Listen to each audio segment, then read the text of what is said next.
compañeros, últimos nacimientos de la temporada. 3 canarios rojos, que son ya los últimos. Mira, ya tenemos aquí arriba, tenemos 12, aquí tenemos 6, aquí tenemos 2, los pichones,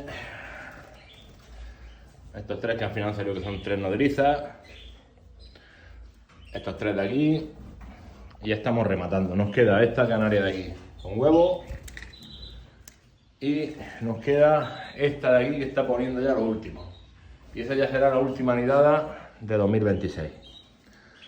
Pues nada, continuamos, compañeros, un saludo.